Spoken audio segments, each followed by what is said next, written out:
बद्री विशाल भगवान की जय। लक्ष्मी नारायण भगवान की जय। रामचंद्र भगवान की जय। कृष्णचंद्र भगवान की जय। प्रभु की कृपा से नौमी तिथि का समापन हो गया। दशमी तिथि प्रारंभ हो चुकी है। रात के लगभग 11 बजने वाले हैं। आओ इस समय हम भगवान की चर्चा करें, क्योंकि शास्त्रों में लिखा है या निशा सर्वभूतानां तस्याम जागृति संयमी यस्याम जागृति भूतानि स निशा पश्यतो मुने।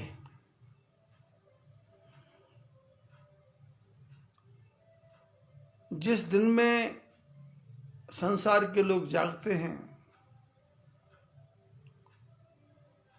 उस दिन को योगी लोग रात मानते हैं, और जिसको संसार वाले रात्रि मानते हैं योगी लोग उसको दिन मानते हैं। क्योंकि सारा संसार शांत होता है, किसी प्रकार की कोई चिंता नहीं, चिंतन नहीं।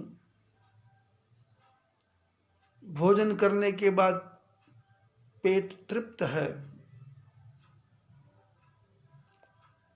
वासनाओं का समय सब समाप्त हो गया। अब तो उपासना का समय प्रारंभ हुआ। अपने पिछले प्रसंगों में चर्चा चल रही थी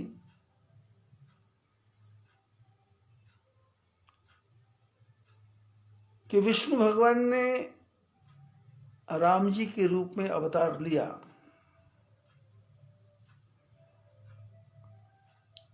शास्त्रों में अनेक प्रकार की कथा आती है कि जय विजय को श्राप मिला था, उनको मोक्ष देने के लिए भगवान को संसार में आना पड़ा।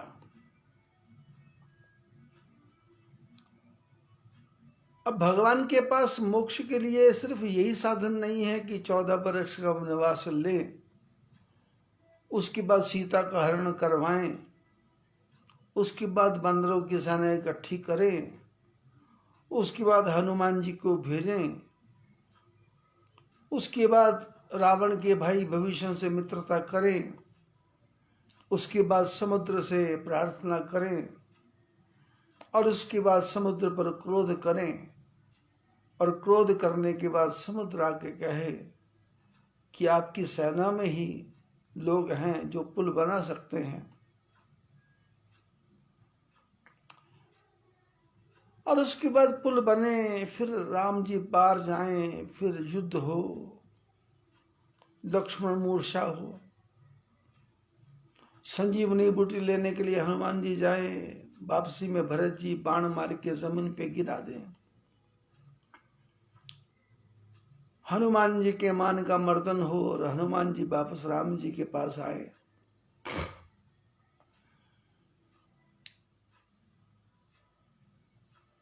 रावण सर्प अस्त्र चलाता है, राम लक्ष्मण जी को सर्पों में बांध देता है। फिर उसके बाद नारद जी गरुड़ जी के पास जाएं, फिर उसको बोलें कि तुम जाके भगवान के बंधन को काट दो। कैसे परमात्मा? जो संसार के बंधनों को काटते हैं उनके बंधनों को नारद जी गरुड़ जी को बोलते तुम काटो, और गरुड़ जी आते हैं, बंधनों को काटते हैं। करने के बाद भी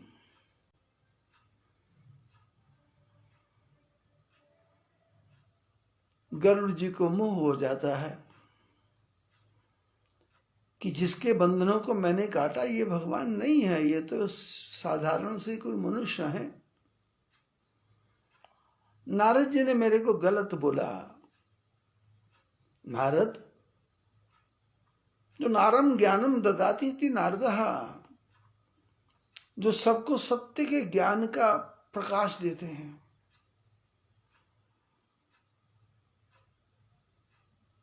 सर्पों के बंधन में राम जी बंधे,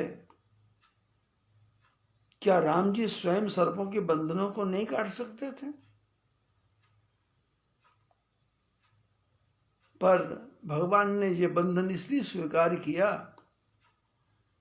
कि जो गरुड़ जी हमेशा भगवान को लेकर के संसार में घूमते थे, और गरुड़ जी विचार करते थे कि भगवान शेष की शैया पे पड़े हैं, धरती को संभालते हैं शेषनाग कश्यप, और ये क्षीर सागर में पड़े रहते हैं।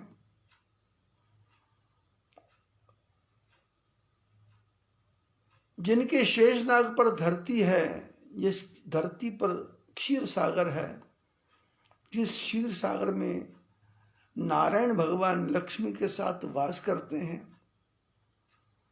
मैं ऐसे परमात्मा को लेके उड़ता हूं, तो मेरी शक्ति तो नारायण भगवान से बड़ी है ना, छोटी तो नहीं है।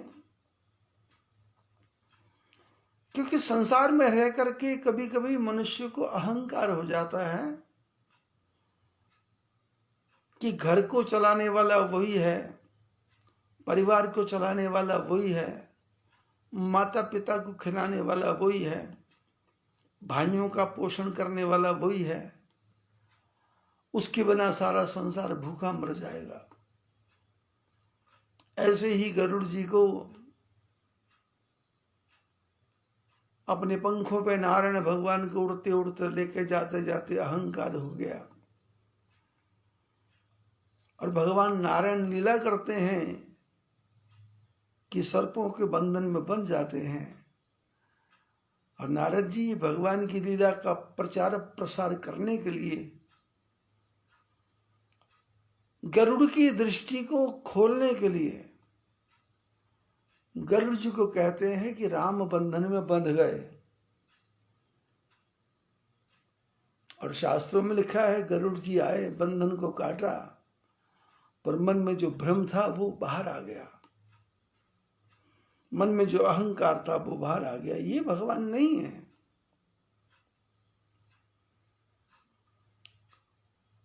वापस में नारद जी के पास आए, नारद जी से कहा कि आपने यहां भेजा था, वो तो कोई साधारण मनुष्य है। और नारद जी तो महाज्ञानी, वो बोले हो सकता है, हो सकता है, मनुष्य ही हूं, पर ज्यादा जानकारी मेरे को भी नहीं है। इस बारे में शंकर भगवान बहुत अच्छे ढंग से जानते हैं। तुम ऐसा करो, शंकर भगवान जी के पास चले जाओ। देखो, ये रामायण की जो कथा है, हर साल रामलीला होती है। हम साल में 2-3 बार अखंड पाठ भी कर लेते हैं। हनुमान चालीसा का पाठ तो हम इसलिए करते हैं कि संकट आ जाए, मुसीबत आ जाए, तो लिखा है जो 100 बार पाठ कर कोई, छूटे बंद महासुख होई। जो जे पढ़े हनुमान चालीसा, होए सिद्ध साखी गौरीसा। जो हनुमान चालीसा पढ़ेगा वो सिद्ध हो जाएगा, उसको सिद्धि की प्राप्ति हो जाएगी। बोले कोई उदाहरण? बोले शंकर पार्वती इसका उदाहरण है। गौरीसा, गौरी की शंकर भगवान प्रत्यक्ष प्रमाण है। वो जानते हैं कि राम जी के काम को करने वाले हनुमान जी ही हैं।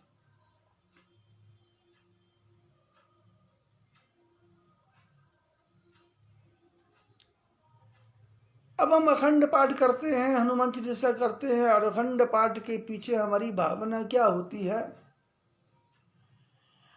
कि बेटा पढ़ाई में पास नहीं होता तो हम भगवान से प्रार्थना करते हैं कि यदि वो सीए में पास हो जाए तो हम घर में अखंड पाठ करवाएंगे। पैसे का संकट आ गया, शरीर का संकट आ गया, परिवार में कोई दुख हो गया, परिवार में कोई बहुत ज्यादा बीमार हो गया, तो फिर हम हनुमान चालीसा का सहारा लेते हैं। ये हनुमान जी, हम 108 बार पाठ करेंगे, 7 बार पाठ करेंगे, 100 बार पाठ करेंगे। उसके पीछे भगवान को पाने की हमारी वृत्ति नहीं है। हमारी वृत्ति यह है कि हमारा काम, समस्या हल हो जाए, और समस्या हल भी हो जाती है, क्योंकि भगवान येन केन प्रकारेण सहायता करते ही करते हैं। अब प्रभु सहायता करते हैं, समस्या का समाधान हो जाता है। तो फिर जब दूसरे पे संकट पड़ता है तो हम बताते हैं कि हमने हनुमान चालीसा का पाठ किया, तुम भी पाठ करो। और पाठ करने के पीछे भावना क्या है?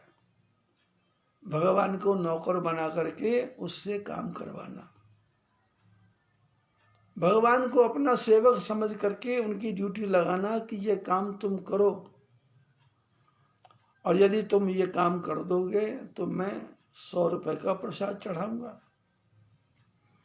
यदि आप ये काम कर दोगे तो मैं हनुमान जी के मंदिर की 108 परिक्रमा करूंगा।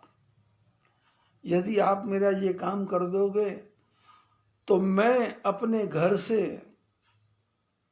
कालका माता मंदिर जो कालका में है वहां तक दंडवत प्रणाम करते करते जाऊंगा। यदि आप मेरा ये काम कर दोगे तो मैं बद्रीनाथ तक दंडवत प्रणाम करते करते जाऊंगा। यदि आप मेरा ये काम कर दोगे तो मैं चलते चलते बद्री, केदार, गंगोत्री, यमुनोत्री की पैदल यात्रा करूंगा। भगवान ना हुए, कोई हमारे छोटे मोटे नौकर हो गए। भगवान ना हुए, कोई हमारे छोटे मोटे दास हो गए। गरुड़ जी को भी इसी प्रकार का मोह है कि भगवान को उठा करके चलने वाला मैं हूं। नारद जी ने कहा, जो आदमी 24 घंटे भगवान का भजन करता है उसके मन में अहंकार रहे, ये ठीक बात नहीं है। तो इसके लिए कुछ ऐसा करो जिससे इसके मन का अहंकार साफ हो जाए। विद्यते हृदय ग्रंथि छिद्यते सर्व संशय।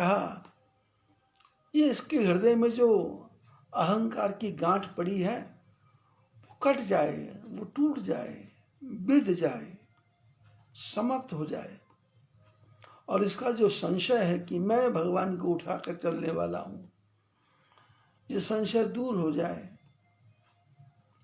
तो नारद जी ने बड़ी सुंदर लीला की कि गरुड़ को कहा कि भगवान राम जो नारायण है, जिनसे तुम हजारों कोसों मील दूर हो, जिन्होंने मनुष्य रूप धारण कर लिया, उसको रावण के नाग पास अस्त्र ने बांध लिया है।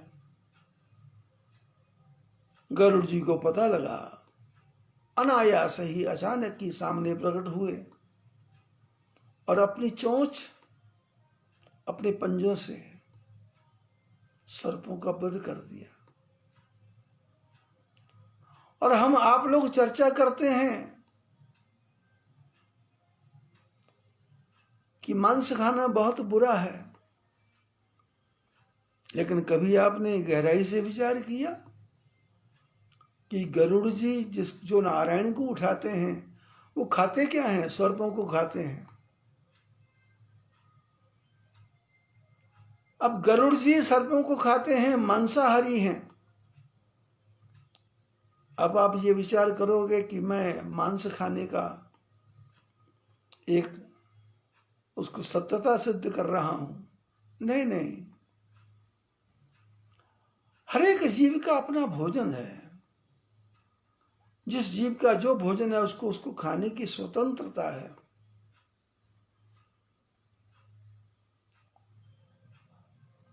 और मनुष्य तो सृष्टि की एक परम श्रेष्ठ वस्तु है। परमात्मा की सबसे श्रेष्ठ कृति है मनुष्य, मानव। लेकिन ये मानव अपने कर्मों से ही दानव बन जाता है, अपने कर्मों से ही देवता बन जाता है, और अपने कर्मों से ही भगवान भी बन जाता है। इसलिए शास्त्रों में इस मनुष्य को छोटा मोटा नहीं कहा गया, कहा गया अयम आत्मा ब्रह्म। ये मनुष्य की जो आत्मा है ये ब्रह्म है। मनुष्य की आत्मा नहीं, विश्व की आत्मा, संसार की सारी आत्माएं ही ब्रह्म है। क्योंकि उस ब्रह्म ने सृष्टि का निर्माण किया है। मन की संकल्प शक्ति से सृष्टि का निर्माण किया। मकड़ी चींटी को खाती है,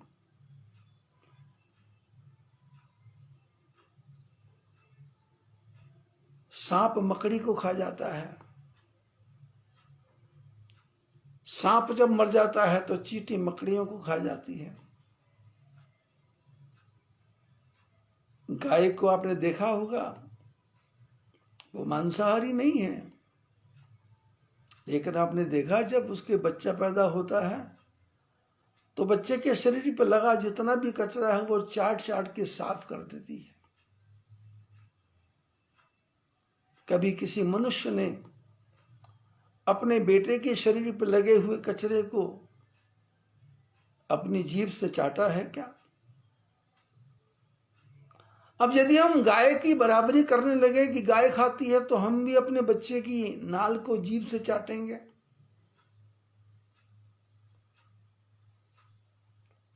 तो कैसा लगेगा आपको? ऐसे परमात्मा ने भोजन बनाया, और भोजन कैसा? सिंह के लिए गाय भोजन है, छिपकली के लिए मक्खियां भोजन है, और छिपकली मर जाए तो मक्खियां उस पर बैठ जाती हैं। जीव जीवस्य आहारम, जीव जीव का आहार है। इसलिए किसी के प्रति घृणा करने की आवश्यकता नहीं है। परम पिता परमात्मा ने हमको मनुष्य का शरीर दिया है तो हमको मानव बनना है, मानव। अब मानव बनने के लिए तो कुछ नियम है, कुछ कानून है, क्योंकि हमारे दांत मांस खाने के लिए नहीं है। सिंह को देखा होगा, उसके पंजे बहुत बड़े बड़े हैं, दांत बहुत नुकीले हैं।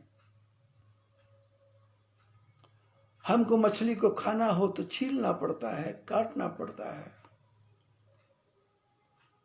बकरे को खाना हो तो काटना पड़ता है, चाटना पड़ता है, डांटना पड़ता है, टुकड़े टुकड़े करना पड़ता है, उबालना पड़ता है।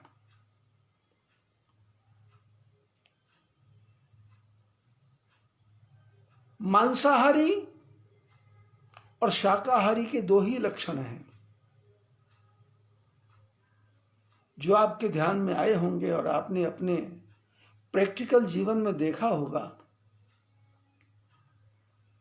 जो शाकाहारी है वो पानी को जीभ से चाट चाट के पीता है। कुत्ते को देखोगे पानी को चाट के पीता है, और सिंह को देखोगे तो चाट के पीता है। ऊंट को देखोगे तो सिप सिप करके पीता है, और मनुष्य को देखोगे तो सिप सिप घूंट घूंट करके पीता है, चाट चाट के नहीं पीता। इसका मांसाहारी शाकाहारी का डेफिनेशन ये है, जो जीभ से चाट के खाए पिए पानी को वो मांस खाएगा, लेकिन जो जीभ को मुंह से चूस के पिए उसके लिए मांस बना ही नहीं है। इसलिए हमको मांस खाने की चेष्टा करना ही नहीं है, अंडों को खाने की चेष्टा करना ही नहीं है। परमात्मा ने तो हमारे लिए हजारों प्रकार के फल बना दिए, गेहूं बना दिया, जौ बना दिया, बाजरा बना दिया, ज्वार बना दिया, मकई बना दी, कुट्टू का आटा बना दिया, सूरन का आटा बना दिया। अभी नवरात्र गए हैं, लोगों ने व्रत रखा। मेरे पास कईयों की बात हुई, क्या कर रहे हो? बोले व्रत रखा है। क्यों? बोले नवरात्रे हैं, व्रत क्यों रख रहे हो? बोले 9 दिन तक अन्न नहीं खाएंगे। मैं क्या अन्न नहीं खाएंगे तो फिर क्या करेंगे? बोले फलाहार करेंगे। फलाहार में क्या करोगे? बोले कुट्टू के आटे की रोटी बना के खाएंगे। मैं क्या कुट्टू का आटे का रेट क्या है? बोले 100-150 रुपए किलो है। मैंने कहा गेहूं क्या? गेहूं का रेट क्या है? बोले 25 रुपए 30 रुपए किलो है। तो मैंने कहा खाओगे तो सही, फलाहार करोगे। अनार 150 रुपए किलो है आजकल, बाजार में मिल भी नहीं रहा है। सेब का रेट भी 80 रुपए 100 रुपए किलो है। आपको व्रत करना है तो चीकू भी खाना है, अनानास भी खाना है, मौसमी भी का भी जूस पीना है, और आपको आलू का देसी घी में डाल के हलवा भी खाना है, शरीर की इम्यूनिटी कम ना हो जाए। डायबिटीज है तो शुगर फ्री पाउडर डाल के उसको बनाना है। तो आपने 25 रुपए के अनाज छोड़ करके 200 रुपए का फल खाना शुरू कर दिया, तो ये कौन सा व्रत है भाई? और एक दिन नहीं, 9 दिन करोगे व्रत। आप 9 दिन व्रत करोगे, और व्रत तो कम करोगे पर व्रत का एडवर्टाइजमेंट ज्यादा करोगे। कोई भी फोन से चर्चा करेगा, बोलेंगे हमारा व्रत है। कोई भी मोबाइल से बात करेगा, बोले हमारा व्रत है। हमने ज्वार बीज रखी है, हरी हरी ज्वारी होगी, उसका फोटो खींच के भेजेंगे, और अपना जो फलाहार बनाया है उसकी फोटो खींच के भेजोगे, सेल्फी बना के भेजोगे। लेकिन व्रत का अर्थ क्या था ये तो हमको मालूम ही नहीं है। व्रत का अर्थ था नियम, कि मैं 9 दिन नियम बनाऊंगा कि मैं 9 दिन क्रोध नहीं करूंगा। मैं नियम बनाऊंगा कि मैं 9 दिन सबको अच्छा अच्छा पकवान बना के खिलाऊंगा। मैं 9 दिन नियम बनाऊंगा कि मैं अपनी नौकरानी को ज्यादा काम करने के लिए नहीं कहूंगा। मैं 9 दिन नियम बनाऊंगा कि मैं अपने माता पिता को 9 दिन तक कोई भी कड़वा शब्द नहीं बोलूंगा। मैं 9 दिन नियम बनाऊंगा कि मैं अपने पड़ोसी के लिए कभी भी 9 दिन तक बुरा विचार नहीं करूंगा। मैं नियम बनाऊंगा, व्रत रखूंगा, नियम बनाऊंगा कि मैं 9 दिन तक सबके कल्याण की कामना करूंगा, और महारानी का भजन करूंगा, दुर्गा सप्तशती का पाठ करूंगा, दुर्गा चालीसा पढ़ूंगा, ओम ऐं ह्रीं क्लीं चामुंडाय विच्चे इस मंत्र का पाठ करूंगा।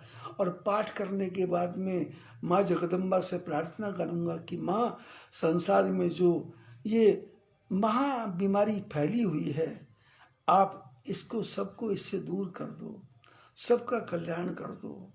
मेरे को धन नहीं चाहिए, मेरे को पुत्र है उसके लिए भी मैं कुछ नहीं मांग रहा, मेरी पत्नी है तो मैं उसके लिए भी कुछ नहीं मांग रहा, मैं तो सबका भला करो भगवान, सबका सब विधि हो कल्याण, इसको बोलेंगे व्रत। अब व्रत कर लिया, 9 दिन फलाहार कर लिया, और 10वें दिन बकरे की दुकान पे गए और मांस लेकर के आ गए, और साथ में शराब की बोतल लेकर के आ गए। और हुआ क्या? अहिरन की चोरी करे और करे सुई को दान, छत पर जाकर देखता कब आएगा विमान। 9 दिन तक तो फलाहार किया और 10वें दिन मांसाहार कर लिया, शराब पी ली। प्याज भी डाल दो, लहसुन भी डाल दो, अदरक भी डाल दो, ग्रेवी थोड़ा अच्छी बन जाएगी। मांस को थोड़ा भून लो, हो सके तो ओवन में डाल करके अच्छी तरह पका लो। क्या फल निकला? रिजल्ट क्या निकला? 0 × 0 × 0, माइनस माइनस प्लस नहीं हुआ, प्लस माइनस माइनस हो गया। 9 दिन तक व्रत रखा, फलाहार खाया। अच्छे विचार तो मन में नहीं आए होंगे। व्रत रखने के बाद भी पति ठीक नहीं है, पत्नी बात बात में टोक रही है, बच्चे मेरी इंसल्ट करते हैं, भाई मेरे को चाहता नहीं है। ऐसे ही विचार मन में आए होंगे 9 दिन तक। तो फिर 9 दिन तक व्रत रखने का फायदा क्या हुआ, लाभ क्या हुआ? और 9 दिन व्रत करने के बाद में 10वें दिन अंडे का ऑमलेट बना के खा लिया। वो भी 1 नहीं, 2 नहीं, 4 नहीं, 6 अंडों का ऑमलेट। स्वाद के साथ खाता है, नमक भी डालो, मिर्च भी डालो। डबल रोटी ब्रेड के बीच में लगा के खाओ, सैंडविच बना के खाओ। तो क्या लाभ हुआ इस 9 दिन व्रत रखने का?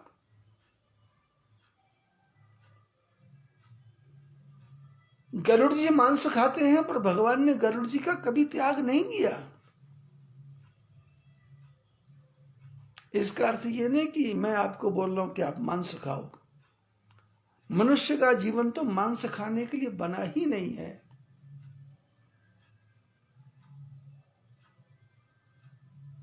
आपने बकरे का मांस खाया,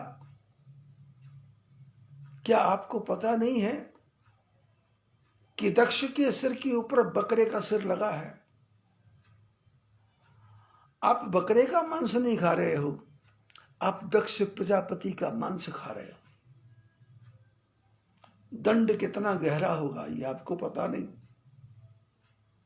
शंकर भगवान को दंड भोगना पड़ा, सती को दंड भोगना पड़ा, दक्ष का श्राप लगा था, और हमने बकरे का मांस खाया। आप सुअर का मांस खा रहे हो। तो आपको पता नहीं है कि भगवान बाराह सुअर का रूप बना के आए थे। आपने सुअर का मांस नहीं खाया, आपने भगवान का मांस ही खाया है। आप कहेंगे हम तो मछली खाते हैं। तो मछली, भगवान ने मत्स्य नारायण भगवान का अवतार लिया, मछली बन के आए। जब आप किसी मछली को खाते हो तो आप मछली को नहीं खा रहे, आप नारायण भगवान को ही खा रहे हो। आपका जीवन मछली खाने के लिए बना ही नहीं है। बकरा, सुअर, छोटी छोटी चिड़ियों का मांस खाना, ये इसके लिए आप बने नहीं हो। ये महामारी जो फैली है, इसके पीछे का कारण क्या है? कि हर प्रकार के जीवों का मांस खाने लगे तो वायरस बन गया और वायरस फैल गया। आपने मछली को खाया, चमगादड़ को खाया, छिपकली को खाया, सांप को खाया, मूसक को खाया, और भगवान ने कहा कि तुम तो जो नहीं बनाया था खा रहे हो, इसलिए तुमको जीने का अधिकार ही नहीं है, चलो बिस्तर बांधो चलो।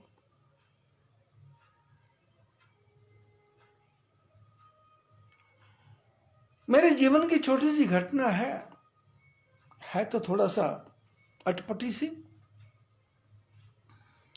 पर मनुष्य की वृत्ति क्या है ये मैं आपको बताना चाह रहा हूं। सोलन नाम का एक शहर है, वहां सनातन धर्म सभा में मैंने 40 साल पहले कथा करने के लिए गया था। तो सत्संग करता था, रात्रि के समय लोग आते थे और अपने अपने घर में आने के लिए निमंत्रण देते थे कि भोजन के लिए पधारिए।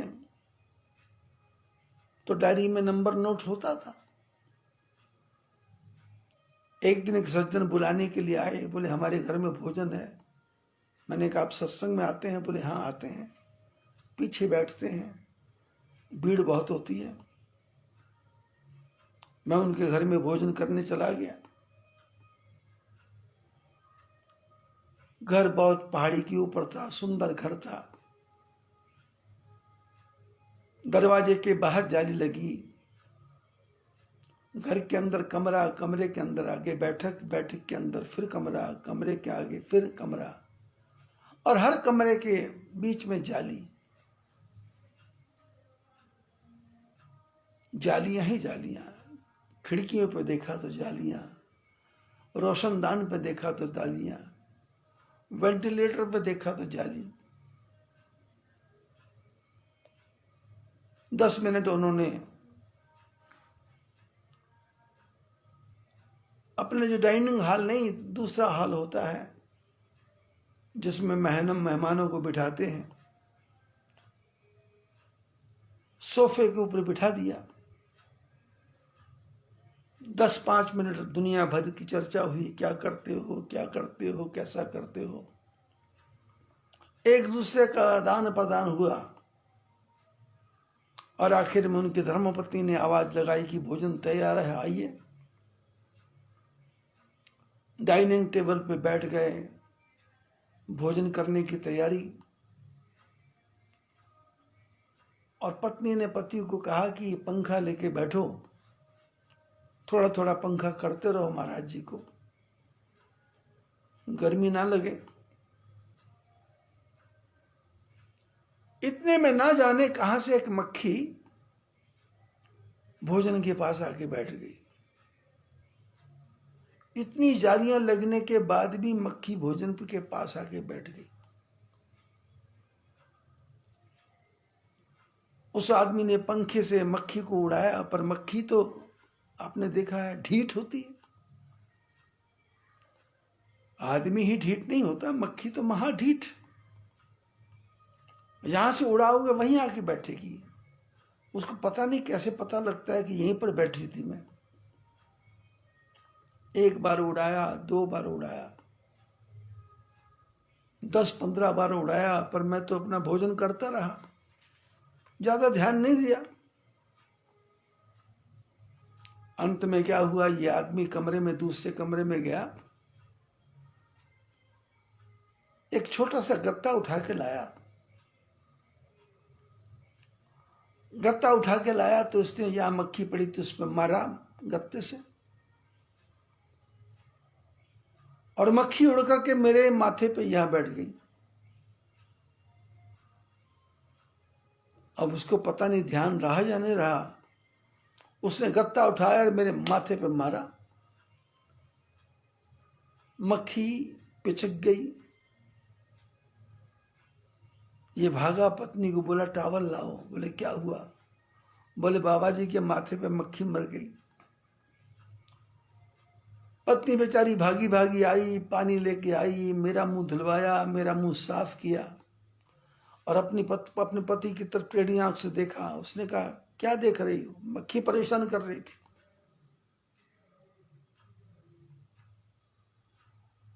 संसार में किसी मक्खी ने आज तक नहीं कहा किसी को कि मनुष्य को मार दो।